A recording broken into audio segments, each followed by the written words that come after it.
ምህረቱ ብዙ ነውና በእግዚአብሔር እጅ ላይ ልውደቅ። ምኑ ብዙ ነውና? ከወደቅን በማን እጅ መውደቅ ይሻለናል? ውድቀታችሁን በሚፈልጉ ሰዎች እጅ ላይ አማኑኤል አይጣላችሁ። ጉድጓድ በሚቆፍሩላችሁ ክፉ ሰው እጅ ላይ እግዚአብሔር አይጣላችሁ። አንድ ጊዜ እጄ ላይ በገባ ብሎ ቀን በሚጠብቅልህ ክፉ ሰው እጅ ላይ አይጣል። ከወደቅን የማን እጅ ይሻለናል?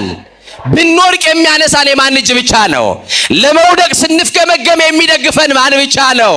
የዘመመው ጎጆአችንን ያቆመልን ማን ብቻ ነው? በፈረሰው ቅጥራችን ላይ ሙሉ ሆኖ የሚቆምልን ማን ብቻ ነው? ኧረ አማኑኤል ነው። ክብር ለስሙ መድኃኔዓለም ብቻ። ይሄንን ቃል የተናገረው ልበ አምላክ ቅዱስ ዳዊት የተናገረው ቃል ነው። ዳዊት ባለ አእምሮ ነው። ዳዊት መንፈሰ ጠንካራ ነው። እግዚአብሔር እንደ ልቤ ያለው ነው ዳዊት። ይገርማችኋል፣ ዳዊት እንደኔና እንደናንተ አጉረምራሚ አይደለም። አምልኮ ያውቃል ዳዊት። ለማን እንደሚንበረከክ ለማን እንደሚገዛ ጠንቅቆ ያውቃል። ወገኖቼ ዛሬ እኔና እናንተ ለሁለት አምላክ ለሁለት ጌታ እንበረከካለን። አንዱ እግዚአብሔር ነው፣ ሌላኛው ገንዘብ ነው። አንዱ እግዚአብሔር ነው፣ ሌላኛው ስልጣን ነው። አንዱ እግዚአብሔር ነው፣ ሌላኛው ዝናችን ላይ ነን። ወገኖቼ የተደገፋችሁት ሁሉ የሸንበቆ ክምር ነው። ተንዶ ሳይሰብራችሁ ተንዶ ሳይጎዳችሁ የተደገፋችሁትና የያዛችሁትን ነገር ለቃችሁ አማኑኤል ላይ ብቻ ተደገፉ። ማን ያስደግፋል? ኧረ ንገሩኝ፣ ማን ያስደግፋል? ብትደገፉት ክንዱ የማይዝል ማን ብቻ ነው? ኧረ ለአማኑኤል ክብር ይሁንለት ለመድኃኔዓለም እሱ ብቻ። እና ወገኖቼ ቅዱስ ዳዊት እንዲሁ አይደለም ባለ አእምሮ ነው ያልኳችሁ። መሽቶ ሲነጋ በእግዚአብሔር ፊት አያጉረመርምም። እናቶቼ ንገሩኝ፣ ዛሬ መሽቶ ሲነጋ ኪዳን እየሄዳችሁ መንገድ ላይ ከሰዎች ጋር ስትገናኙ እንዴት አደርሽ ወይዘሮ ገሌ ስትባይ እግዚአብሔር ይመስገን እንላለን አይደል? ግን ቀጥለን ደግሞ ምናቀርባት ደግሞ ሮሮ አለች አይደል? ባክሽ ሌሊቱን ሲቆርጠኝ ሲፈልጠኝ አደረ እንላለን አይደል? ምን አዳር አለ ብለህ ነው? ይኸው ሌሊቱን እኮ ነው እንዲሁ ነው የነጋልኝ እንላለን። ግድ የለም ስትገላበጥ ብታድርም ሌሊቱን ያነጋልህ ማን ብቻ ነው? ሲቆረጥምህም ሲፈልጥህም ብታድር ሌሊቱን ለሞት ያላደረገብህ ደግፎ ያነሳ ማን ነው?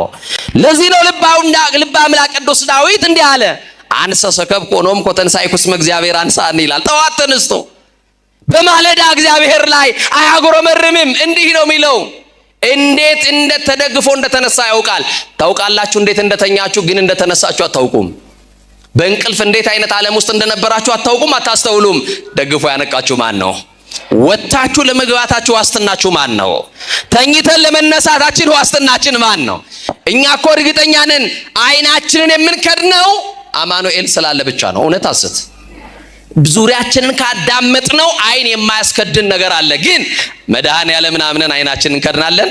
እሱም ደግሞ ታምኖ ሌሊቱን አንግቶ ደግፎ ያነቃናል። ደግፎ ላነቃችሁ ለአማኑኤል ክብር ይሁን። እና ዳዊት አንሰ ሰከብኩ ሆኖንኩ ወተንሳይኩ እስመ እግዚአብሔር አንሳኒ፣ እኔ ተኛው እስቲ በሉ አንቀላፋው እግዚአብሔር ደግፎኛልና ነቃው። ስለዚህ ጠዋት ስትነሱ ማጉረምረሙን ተውትና እንዴት አደርሽ ስትባሉ አንድዬ ደግፎኝ ተነሳው በሉ እስቲ። ደግፎ ያነሳችሁ፣ ደግፎ ያደረሳችሁ፣ ደግፎ የጠበቃችሁ አማኑኤል ክብር ለስሙ ይሁን። መድኃኔዓለም ደግፎ ይበሉ፣ መልአኩ ከልሎ ይበሉ፣ በክንፎቹ ጋርዶ ይበሉ። ሰዎች ሲጠይቋችሁ አንዳንድ ጊዜ እኮ ይሞታሉ ብለው የሚወራረዱብን ሰዎች አሉ። ይሄንን ዓመት አያልፍም ብለው የሚወራረዱብን ሰዎች አሉ። እኔ ከመወረውረው ካመለጠ ብለው የሚዝቱብን ሰዎች አሉ። ይኸውላችሁ እንደ ገዳዮችማ ቢሆን ተገድለን አልቀናል። እንደማን ግን አለን? እንደ ማቸርነት አለን። ባለ ብዙ ምሕረት በሆነው በእግዚአብሔር እጅ ላይ ስለተደገፍን በሱ እጅ ላይ አለን። ወገኖቼ ቅዱስ ዳዊት ይሄ ብቻ አይደለም፣ እግዚአብሔር ኃጢአትን ይቅር የሚል ከባቴ አበሳ ገመና ሸፋኝ ነውርን የሚከድን እንደሆነ ሲገባው ብፁዓን ለተሐርገ ሎሙ ኃጢአቶሙ እያለ በእግዚአብሔር ፊት እንዲህ ይናገራል። ኃጢአታቸውን ይቅር ያላቸው ሰዎች ብፁዓን ናቸው። በደላቸውን ያላሰበባቸው ያልቆጠረባቸው ሰዎች ምስጉን ናቸው፣ ብፁዓን ናቸው ይላል። ወገኖች የተሸፍኖልን ነው እዚህ የገባ ነው። እውነት አሰት እኔ ባይሸፈንልኝ እዚህ አልቆምም። ማምላክ ምስክሬ ስንት ጉድ አለብኝ፣ ስንት ነውር አለብኝ። ነውሬን ከድኖ በምሕረቱ ግን ያቆመኝ አማኑኤል ነው። ዳዊት ይሄ ሲገባው እንዲህ አለ። ገና ወደ እግዚአብሔር ቤተ መቅደስ ሲመጣ እኔ ግን አለ በማርያም በሉ እናንተ ድምፃችሁን ከፍ አድርጎ በምሕረት ብዛት ወደ ቤት እገባለሁ። በምን ብዛት? አረ ንገሩኝ፣ በምን ብዛት?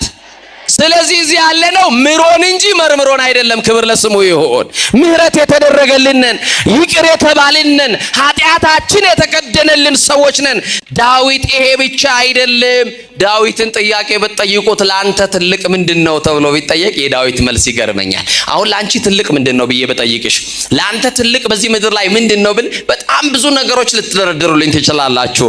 ቅዱስ ዳዊት ግን መዝሙር 48 ላይ አብይ እግዚአብሔር ይላል። እግዚአብሔር ትልቅ ነው ይላል። እስቲ እግዚአብሔር ትልቅ ነው በሉ ወገኖች።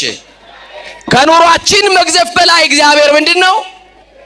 አዎ በኑሮ ያለው ውጣ ውረድ ኑሯችንማ የተራራን ያክል ገዝፎ እየታየ መከራችን የተራራን ያክል ገዝፎ ታይቶን መውጣት የማንችለው ተራራ ከፊት ለፊታችን ይደቀናል። ከተራራው በላይ ግን እግዚአብሔር ምንድነው? ከኑሯችን በላይ ማን ትልቅ ነው?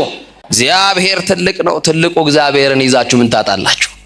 ከትልቁ ከእግዚአብሔር ጋር ተጣብቃችሁ ምን ይጎድልባችኋል? አማኑኤልን ይዛችሁ መድኃኔ ዓለምን ይዛችሁ የሁሉ ባለቤት ላይ ተደግፋችሁ የሁሉ ባለቤት ጋር እየተንበረከካችሁ ምን ታጣላችሁ? ምን ይጎልባችኋል ወገኖቼ? እና ይገርማችኋል ዳዊት ደግሞ እንደ ዳዊት ኃጢአቱን በእግዚአብሔር ፊት የሚያምን ደግሞ የለም። ኃጢአትን በእግዚአብሔር ፊት እንደ ዳዊት የሚያምን የለም። እንዲህ ይላል፣ አቤቱ እንደ ቸርነት መጠን ማረኝ ይላል። እንደምን መጠን? እንደምን መጠን? እንደ ቸርነት መጠን ማረኝ፣ መተላለፌን ደምስስልኝ፣ አንተን ብቻ በደልኩ፣ በፊትህም ክፉ ስራ ሰራው እያለ በእግዚአብሔር ፊት ለፊት ኃጢአቱን ያምናል። ዛሬ እኮ ራሳችን በጽድቅ ወንበር ላይ ኮፍሰን እንመለሳለን። ነጭ ለብሰን እንመጣለን፣ ነጭ ለብሰን እንሄዳለን። ውስጣችን ግን እነቆሸሸ ነው። ውስጣችን ግን አልጸዳም። ሐሜት አለ ውስጣችን፣ ጥላቻ አለ ውስጣችን፣ መለያየት አለ ውስጣችን፣ መከፋፈል አለ ውስጣችን፣ ዘረኝነት አለ ውስጣችን፣ ብሔርተኝነት አለ ውስጣችን፣ ጎሰኝነት አለ ውስጣችን። ሰፊ ሀገር ይዘን መንደር ወርደናል። እንዲህ ባለ ቆሻሻ ማንነት ውስጥ ነጭ ያለበሰን ከክብራችን የተነሳ አይደለም። ነጭ ያለበሰን አማኑኤል እንደ ምሕረቱ ብዛት ነው። አማኑኤል ሸፍኖልን ነው። መድኃኔ ዓለም ከድኖልን ነው እንጂማ ስራችን በእግዚአብሔር ፊት ቢገለጥ መስህ ኃጢአትን ትታቀብ እግዚኦ እግዚኦ መኑ ይቀውም ቅድሜከ አይደል ያለው። ኃጢአትን ብትጠባበቅ በፊት ማን ይቆማል እኮ ነው ያለው። እግዚአብሔር ኃጢአታችንን ቢቆጥርብን ኖሮ በእግዚአብሔር ፊት ባለሞገስ ሆኖ የሚቆም ማንም የለም። ተሸፍኖልን ግን ቆመናል። ይሄንን ነገር እንዳትረሱ ወገኖቼ። የሰማችሁኝ ነው? ተሸፍኖልን ይቆም ነው። ይገርማችኋል አንዳንድ ጊዜ እግዚአብሔር ይቅር ያለን ሰዎች ነን። እየሰማችሁኝ ነው? ዛሬ መድኃኔ ዓለምን የምናገለግለው ይቅርታውን ስለምናውቅ ነው። ብዙ በደላችን ስለተተወልን ነው። ብዙ ኃጢአታችን ስለተሰረዘልን ነው። እንደ ምሕረቱ ብዛት በምሕረቱ ብዛት ስለተጎበኘን ነው። ባለ ብዙ ምሕረት በሆነው በአማኑኤል ስለተጎበኘን ነው። አንዳንድ ሰዎች በድፍረት አባትነታችንና ክህነታችንን ይረሱና በውስጥ መስመር ይጽፉልናል። እየሰማችሁኝ ነው? በጣም ነውር የሆኑ ነገሮች ፕሮፋይላቸው ሲታይ የእመቤታችን ስዕል አለው።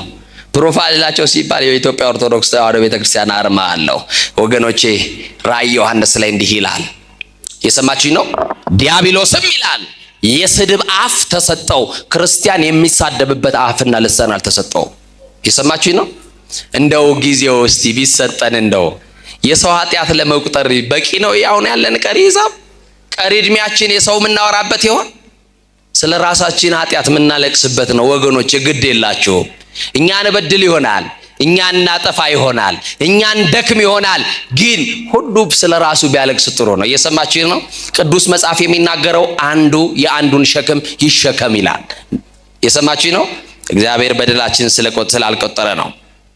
ሌላው ቅዱስ ዳዊት ህመም ሲሰማው እንዲህ ብሎ ይጸልያል። እስቲ ህመም ሲሰማችሁ ምን ብላችሁ ምትጸልዩ? እሰይ የኔ እናት ምን አሉ እናታችን? የሰማችሁ ንገሩኝ። አቤት ተሳለኒ እግዚኦ ተሳለኒ ይላል ቅዱስ ዳዊት። ማረኝ አቤቱ ማረኝ ይላል። እስቲ ሁላችሁ ማረኝ በሉ፣ አቤቱ ማረን በሉት። በቃ ይሄ እኮ ትልቅ ጸሎት ነው።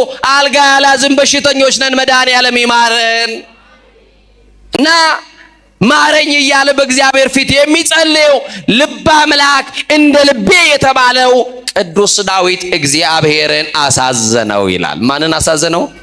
ወገኖቼ ወዳጃችሁን ስታሳዝኑ፣ ወንድማችሁን ስታሳዝኑ፣ ምናልባት አባቶቻችሁን ይዛችሁ ወንድሜን በድያለሁ፣ አሳዝኛለሁ፣ ይቅር አባብሉኝ፣ አስታርቁኝ፣ ሸምግሉኝ ትሉ ይሆናል። ከመድኃኔዓለም ብትጣሉ ግን ወዴት ነው የምትሄዱት?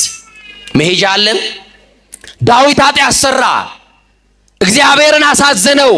ምንድነው ዳዊት የሰራው ኃጢአት ካላችሁ በተነሳንበት የትምህርት ክፍል አንደኛ ዜና መዋዕል ምዕራፍ 21 ቁጥር 1 ጀምረን እናነባለን። እንዲህ ብሎ ይጀምራል።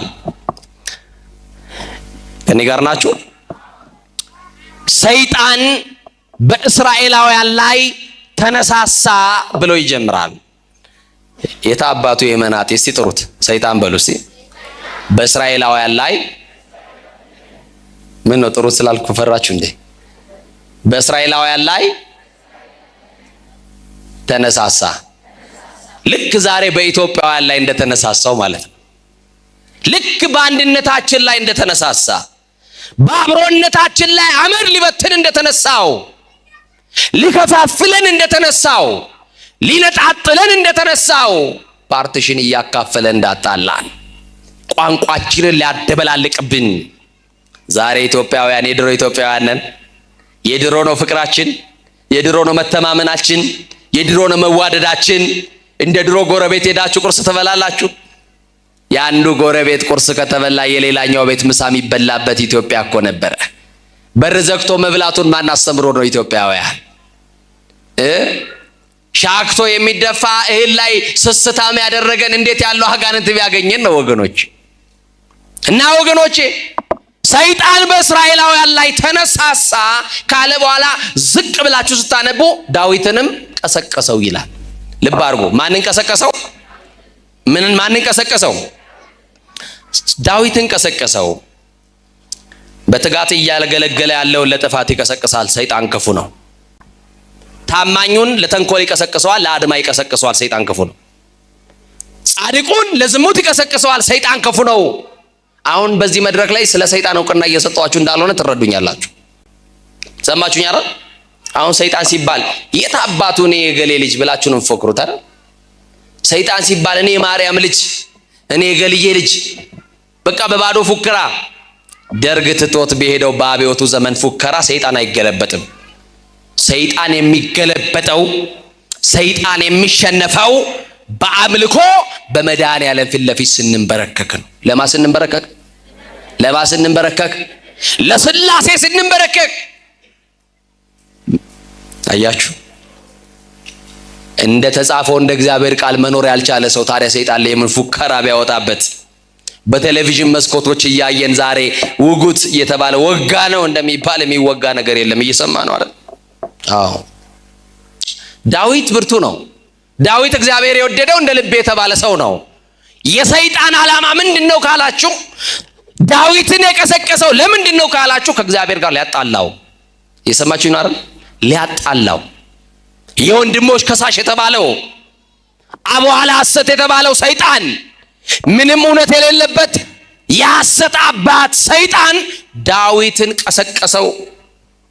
ለርኩሰት ይቀሰቅሳል፣ ለዝሙት ይቀሰቅሳል፣ ሰው ለመግደል ይቀሰቅሳል፣ ለሐሜት ይቀሰቅሳል፣ ለጥፋት ይቀሰቅሳል፣ ለስርቆት ይቀሰቅሳል። ብቻ ዳዊትን ቀሰቀሰው። በጆሮው የሆነ ነገር ሹክ አለው። የሰማችሁኝ አይደል? በሉቃስ ወንጌል ምዕራፍ 19 ላይ በጣም የሚገርመኝ ቃል አለ። የክብር ባለቤት ለስም አጠራሩ ክብር ምስጋና ይግባውና አምላካችን መድኃኒታችን ኢየሱስ ክርስቶስ ደቀ መዛሙርቱ ተኝተው እያለ ቀሰቀሳቸውና እንዲህ አላቸው። ከኔ ጋር ናችሁ? ሰይጣን እንደ ስንዴ ሊያበጥራችሁ ለመነኝ አላቸው። ማን? ፈራችሁ አይደል? አይዟችሁ። የመድኃኔዓለም ልጅ ደግሞ ምን ይፈራል? እስቲ ሰይጣን በሉ። እንደ ስንዴ ሊያበጥራችሁ ለመነኝ። እኔ ግን በሉ እምነታችሁ እንዳይጠፋ ከለከልኩላችሁ። አሁንም አበጣሪውን መንፈስ ይከልክልልን። የዝሙቱ ሰፌድ ላይ እንዳያበጥረን ይከልክልልን። የክፋቱ ሰፌድ ላይ እንዳያበጥረን ይከልክልልን። የአድማ ሰፌድ ላይ እንዳያበጥረን ይከልክልልን። የተንኮል ሰፌድ ላይ እንዳያበጥረን አበጣሪውን መንፈስ ይከልክልልና። ስንዴ እንዴት እንደሚበጠር እናቶቼ ታውቃላችሁ አይደለ? እንዴት የታደሳችሁ እንደምትመልሱት መከራውን አሳይታችሁ እንደምትመልሱት ሰፌድ ላይ ታውቁታላችሁ። ይኸው ሰይጣን ዛሬ እንደ ስንዴ እያበጠረን ነው የዝሙቱ ሰፌድ ላይ። ወጣቶች ንስሐ ግቡ። ሰይጣን የአድማ የምቀኝነት የተንኮል የስም ማጥፋት ሰፌድ ላይ እያበጠረን ነው። አንዳንድ ጊዜ ለእምነታችን የተሟገትን እየመሰለን አባቶችን ሁሉ በድፍረት የምንሳደብ ደፋሮች አድርጎናል ሰይጣን። ለቤተ ክርስቲያን የተቆረቆርን እየመሰለን ግን አይምሰላችሁ፣ ቤተ ክርስቲያንን እያፈረስናት ያለነው እኛው ነን። ለቤተ ክርስቲያን ጠላት እኛ ነን የሆነው። ሰድቦ ለሰባዳቢ እየሰጠን ያለነው ቤተ ክርስቲያን እኛ ነን። ኃጢአት ስንሰራ በደል ስንሰራ ወደ ካህናት ጋር እንሄዳለን ራሳችን ልናሳይ። ለአንድ አባት ንስሐ ነግራችሁት ያ አባት እስኪሞት ድረስ በልቡ ይዞ በልቡ መቃብርነት ኃጢአታችሁን በሆዱ መቃብርነት ቀብሮ ይሞታል። የሰማችሁኝ ነው አይደል? አንድ ቀን የሆነ ነገር ቢገኝብን ግን አይ እንዴት እንደምታረጉን በአደባባይ እንዴት እንደምትሰቅሉን። እግዚአብሔር አይቶ ማለፍን ያድለን፣ ሰምቶ ማለፍን ያድለን፣ ሰምቶ መቻለን ያድለን። ወገኖቼ ትዕግስተኞች ያድርገን እና ዳዊትን ቀሰቀሰው። አሁን በዚህ ውስጥ የስንት ዓመት የጸሎት ልምድ እንዳላችሁ ጥያቄ ጠይቃቸዋለሁ። መልሱን መልሱ ራሳቸው። ንስሐ ከገባሽ ስንት ዓመት ሆነሽ? መቁረብ ከጀመርክ ስንት ዓመት ሆነክ? ቤተ መቅደስ ገብተ ማስቀደስ ከጀመርክ ስንት ዓመት ሆነ? ሰዓታት መቆም ከጀመርክ፣ ማህሌት መቆም ከጀመርሽ፣ ኪዳን እያስቀደሽ የኪዳኑን ጸሎት ከተካፈልሽ ስንት ዓመት ሆነሽ? ጫማ ወልቆም ቤተ መቅደስ ከገባ ስንት ዓመት ሆነ? ሰይጣን የ7500 ምናምን ዓመት የውጊያ የተንኮል የክፋት ልምድ አለው። አሁን ማወራላችሁ እንደ ተራ የምታዩትን የሰማችሁኝ ነው። የስንት ዓመት ከቆጠራችሁት አዳምና ሔዋንን ካሳሳተበት የ7500 ዓመት የውጊያ የበረቱትን እንዴት አድርጎ እንደጣለን እናውቃለን። ታማኞቹን እንዴት አድርጎ እንደጣለን እናውቃለን። ደግሜ የምነግራችሁ ዕውቅና ለመስጠት አይደለም። አንቺ የ2 ዓመት እንደው የጸሎት ልምድ አለሽ ወይ ነው ሰይጣን ላይ። አንተ ትጋ ሌሊት አለ ወይ? ሌሊት ተነስተ መጸለይ ጀምረሃል ወይ? ውዳሴ ማርያሙን ገልጣችሁ የዕለት ውዳሴ ማርያም እናደርሳለን ወይ? በእግዚአብሔር ፊት ለፊት ኃጢአታችንን እያሰብን ነገረ መስቀሉን እያሰብን እናለቅሳለን ወይ? አያችሁ ክስረታችን ወገኖቼ። ጠላት ዲያብሎስ እንቅልፍ የሌለው የ7500 ዓመት የተንኮልና የውጊያ ልምድ አለው። እኔና እናንተ ግን የ1 ዓመት እንኳን የጸሎት ልምድ የለንም። ሰኞ የጀመረውን ውዳሴ ማርያም ማክሰኞ ላይ ቢዚ ነን ብለን እንከድነዋለን። ሮብ ላይ እንደዛ እንለዋለን። የሆነ ቀን ትዝ ሲለ ወይ ህመም ሲሰማን እንገልጠዋለን። አያችሁ ጠላታችን ዲያብሎስ ግን ቀንና ሌሊት እኛና እናንተን ከእግዚአብሔር ጋር ሊለያይ ይሰራል። ስለዚህ ነቅተን የምንጸልይበት ጊዜ ነው። እግዚአብሔር የሚያነቃቃው መንፈስ ለሁላችን ያደርገን። ስለዚህ ባጭሩ የጸሎት ልምድ ከሌለን፣ የስግደት ልምድ ከሌለን፣ የምጽዋት ልምድ ከሌለን፣ በቅድስና ማንመላለስ ከሆነ ስመ ክርስትና እንጂ ህይወተ ክርስትና የለንም ማለት ነው። ገብረ ማርያም እህተ ማርያም ተብለናል፣ ስሙን ይዘነዋል። ህይወተ ክርስትና ግን የለንም። አያችሁ ክርስትና በየበዓላት ጊዜ ለብሰን ኋላ ሳጥን የምንቆልፍበት የክት ልብስ አይደለም። ሁል ጊዜ የምናጌጥበት የህይወት ልብስ ነው። ክርስትና ከዳኑ በኋላ የሚሞቱት ሞት አይደለም፣ ከሞት በኋላ የሚኖሩት ህይወት ነው። ዳዊትን እንዲያርጎ ቀሰቀሰው። ይሄ ህዝብ እኮ ያንተ ነው ብሎ ነገረው። ወገኖቼ እናንተ የማን ናችሁ? እናንተ የማን ናችሁ? በእጁ ያበጃጀን ማን ነው? እኛ የማን የእጁ ስራዎች ነን? እኛ የእግዚአብሔር ሸክላዎች ከሆንን በእኔና በእናንተ ሰውነት የሚያዝ መድኃኔዓለም ብቻ ነው። እውነት ሐሰት፣ እውነት ሐሰት። ሰይጣን ክፋቱን አያችሁ። ያንተ እኮ ህዝብ ነው አለውና ቁጠረው። ስንት ህዝብ እንደምትመራ ስንት ህዝብ እንደምታስተዳድርማ ማወቅ አለብህ ብሎ ስታስቲክስ ታውቃላችሁ አይደል? የመጀመሪያውን ቆጠራ ሰይጣን ነገረው። ዳዊት ተነሳና ከዳን እስከ ቤርሳቤ ያለ ህዝብ ይቆጠርልኝ አለ። ዳዊትን የቀሰቀሰው ግን ማን ነው? መልሱልኛ። ሰይጣን። ከዛ ከዳን እስከ ቤርሳቤ ያለው ሕዝብ ይቆጠር ብሎ አለ። ንጉሥ ነው፣ ንጉሥ አይከሰስ፣ ሰማይ አይታረስ ይባላል አይደለም? እሱ አባባል ነው። ንጉሥም በጥፋቱ ይከሰሳል፣ ሰማይም በመብረቅ ይታረሳል። እና ትእዛዝ ተቀበሉ። በአራት አቅጣጫ ቆጠራ ተጀመረ። በጣም የሚገርም ነው። 1,100,000 ሕዝብ ሰዎች ከእስራኤል ተቆጠሩ። ስንት ሰው? 1,100,000 ሰዎች ከእስራኤል ተቆጠሩ። ስንት ሕዝብ? ከይሁዳ ደግሞ 470,000 ሰዎች ተቆጠሩ። ኬት? ከይሁዳ። እና የይሁዳንና የሌዊና የብንያም ነገር ሳይቆጠሩ ቁጥሩ ይሄ ነው ብለው ለዳዊት ሄዱና አስታወቁት። ከዛ ዳዊት ንጉሥ ነው፣ ስንት ደንገጡር እንዳለው፣ ስንት ወንድ፣ ስንት ሴት፣ ስንት ሕፃን በሀገሩ እንዳለው ቁጥሩን ያውቃል። ይሄንን ያክል ሕዝብ እኮ ሰፍሬ የማበላ የማጠጣ ነኝ ሊል ነው። ቅዱስ ወንጌል ደግሞ እንደዚህ ይላል፣ የናንተስ የራሳችሁ ጸጉር ሳይቀር ተቆጥሯል ይላል። የሰማችሁን አይደል? ንጉሥ ዳዊት በቁጥር በአሃዝ 1 2 3 ብሎ ነው ያስቆጠራቸው። የፈጠረን እግዚአብሔር ደግሞ የራሳችንን ጸጉር ሳይቀር ምን ብሎታል? ቆጥሮታል። እና በዚህ የተነሳ በዛ የነበረ አስተዋይ ሰው በቤተ መንግስት ውስጥ ነበረና ያደረገው ትክክል እንዳልሆነ፣ ዳዊት እንዳጠፋ፣ መቁጠር እንዳልነበረበት እንዲህ አለውና ንጉሥ ዳዊት ቁጥሩን ነግረናል፣ ግን ልክ አይደለም፣ መቁጠር አልነበረብህም። ይሄ ሕዝብ እኮ የእግዚአብሔር እንጂ ያንተ አይደለም አለው። የማን ነው አለው? ይሄ ሕዝብ የማን ነው አለው? የእግዚአብሔር ነው። ሰሪ አለው፣ ፈጣሪ አለው፣ ባለቤት አለው። አንተ ምን ቤት ነህ? አንተን የሾመህ እኮ እግዚአብሔር ነው አለው። ማን ነው የሚሾም? ማን ነው የሚሽርስ? ማን ነው የሚያከብር? ማን ነው የሚያዋርድስ? ማን ነው ባለጠጋ የሚያረግ? ማን ነው ድሃስ የሚያረግ? ማን ነው የሚያወጣ የሚያወርድ የሚያስገባ የሚያስወጣ? ማን ነው የሚገድል የሚያድን? ማን ብቻ ነው? እግዚአብሔር ነው። ስለዚህ ልክ አይደለም ሲለው ዳዊት ወደ ልቡ ተመለሰ። ወደ ልባችን እንድንመለስ እግዚአብሔር መንፈስ ቅዱስ ይርዳል።